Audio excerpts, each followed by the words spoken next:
4 internal link methods to improve your site structure with Sally Raymer. The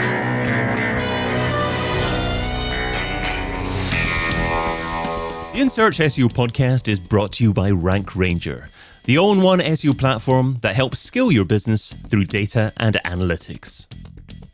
Hey, it's David. How efficient is the internal linking in your site structure?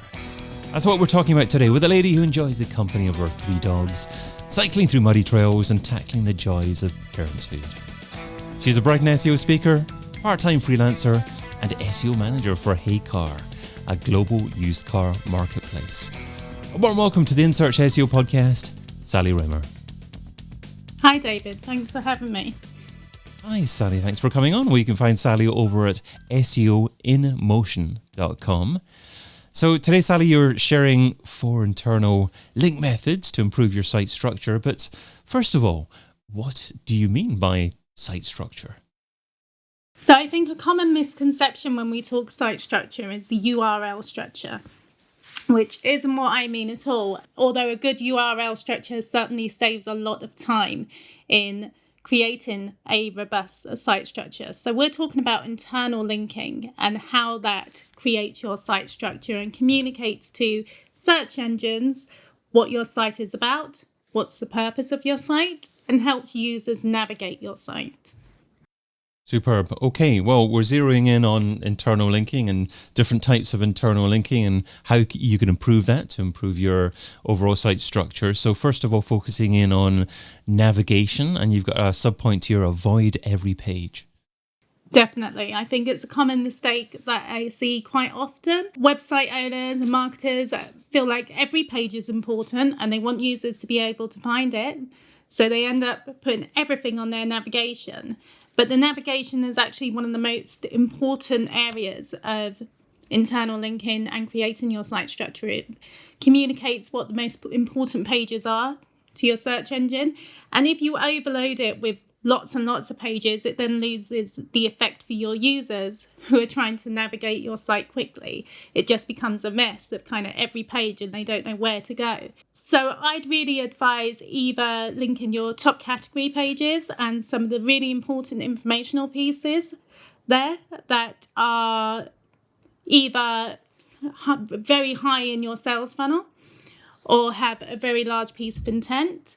And then rather than having a large navigation, allow your actual parent category pages to navigate the user and search engines through your site from there. Now, looking at the e-commerce fashion industry as an example, there are often hundreds of links within the upper navigation there. Is there a maximum number of links that you actually advise? And also, how do you go about selecting which links are the optimum links to include in there? So I think when we're looking at something that like the fashion industry, there's a lot of searches to provide within that navigation. And though it may seem that there is hundreds there, it's a very small proportion in compared to the size of their site and all the product offerings that they have across their site. I wouldn't say there's an ideal number of links because it will be different for every business and every type of industry. So somewhere like the fashion industry, you might want up to, I really kind of would edge away from going to the hundreds, but maybe about 50 or 60 links. And then for a small B2B SaaS business, for example, you'd probably want a lot less than just to be pointing to your top service pages. So really, when you're thinking about what pages you're including in that navigation, we're thinking about where is that in the user journey. We want them to be able to plug into the top of the user journey quite quickly.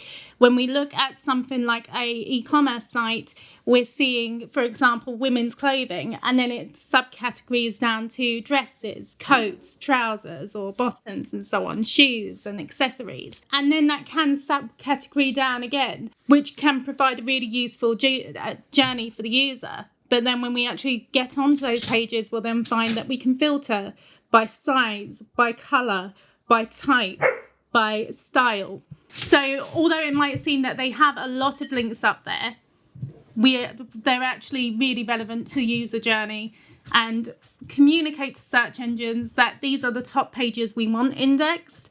These are really important pages to us. They're going to be the pages that are going to attract the most users. So that will be their category pages, their PLPs that are going to really serve user intent at a high level and help users drill down into exactly what they want once they're on that page. So if you've decided that you only want to include maybe 60 or 80 or whatever number of links within the upper navigation, obviously for the fashion industry, you've highlighted certain categories that you can probably ideally go for, but then you'll probably be left with, I reckon, maybe 20 or 40 other links which you must select based upon what you think are the optimum links to include in there. What forms the basis of that decision? Is it maybe looking at search volume and or is it looking at link keywords that are perhaps off the first page that you're trying to drive onto the first page of Google? It certainly can be search volume. It might be, and it really does depend on how much data you've got there and how new or old your site is in regards to what method you might take there. Definitely, you're going to be looking at pages that are most important that you want on the first page of Google. This is the area that's going to communicate it more than anywhere. So that's going to be a really important factor within your decision making. And that might be because there's really high keyword volume. It might be because you know that you've got a really good offering and have really high user intent. Or it might be because you know your data and you know your users and you know that actually there's going to be really high conversion on these pages. So they might not have the highest keyword volume, but they still have a decent amount of keyword volume, and you get really high conversion out of those pages because you have a wide product offering that users really engage with and want to buy. Now, the second internal link method / type is the homepage link equity. So what are you talking about here? Is this just the importance of incorporating a link from the logo? Is it incorporating a keyword rich link? What are we talking about here? So when we think about the homepage, of course, when we're thinking about any navigational or footer links, they're coming from the homepage as well. But I really would encourage you, website owners and marketers, not to forget the importance of their homepage. It's where most of their backlinks, their earned backlinks, are pointing to. And it is a matter of passing down link equity. Now, when you're creating any internal link on site using relevant anchor text that describes what the landing page actually is and what users go into and what search engines might find on that page is really important all over your site, definitely. But when we're talking about what type of pages we might want to add on the home page that we haven't added on the navigation, we might be talking about really high intent or really well performing, low down, far from the directory pages that you just haven't had room and just wouldn't make sense to fit on your navigation, but you can have a whole banner pointed there. It might be seasonal if you're talking about e-commerce, so it might be your Valentine's sale range, it might be a spring sales range, it might be a Christmas range. So there's loads of ways that you can do this. And if you're talking about B2B in the same space, and you've got some really important child category pages there that you know are really relevant to your users that you haven't included on your navigation, the homepage is a good space to include it. Got you. Okay. So it's links to other key pages within your homepage. I thought for a second there you were talking about links back to your homepage from every page in your site, but you're obviously identifying other key pages that perhaps are more seasonal, or there's an opportunity that you can take within the coming months to strategically try and raise the ranking for a short period of time. Exactly, yeah. Got you, okay. And the third type of internal links that you want to highlight is breadcrumbs and the importance of that on e-commerce sites. Definitely. I mean, they're a really important tool and a really useful tool because they do tell your users exactly where they are on site. If they've drilled down into a certain product and it's not exactly what they're looking for, they can quickly jump back to the page that they shortlisted that product in and find other products that are similar to it. And in terms of search engines, it's very clearly defining what these pages are, what purpose the folders serve, what relationships we have between pages, and how that serves user intent. Got you. Okay, brilliant. And are you still finding that there are a number of e-commerce sites that don't have a great use of breadcrumbs?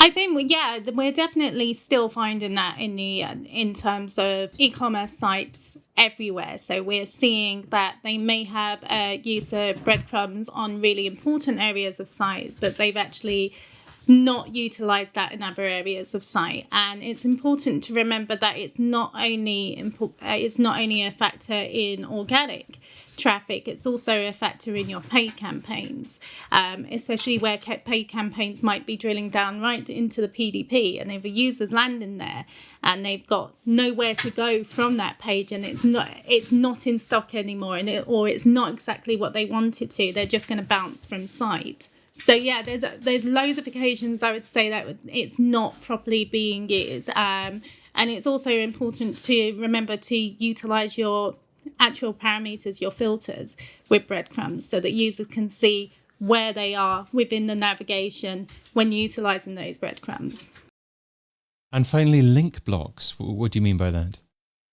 So when I'm talking about link blocks, there's two senses with link blocks. So we can be talking about the that block on a homepage that says, here's our blogs, and I would call that a link block. So I'd say when you're linking to blog articles from your homepage, make it the most important blog articles. Don't just link to your most recent blog articles unless it is a case that you're in an industry where your most recent blog articles are really important.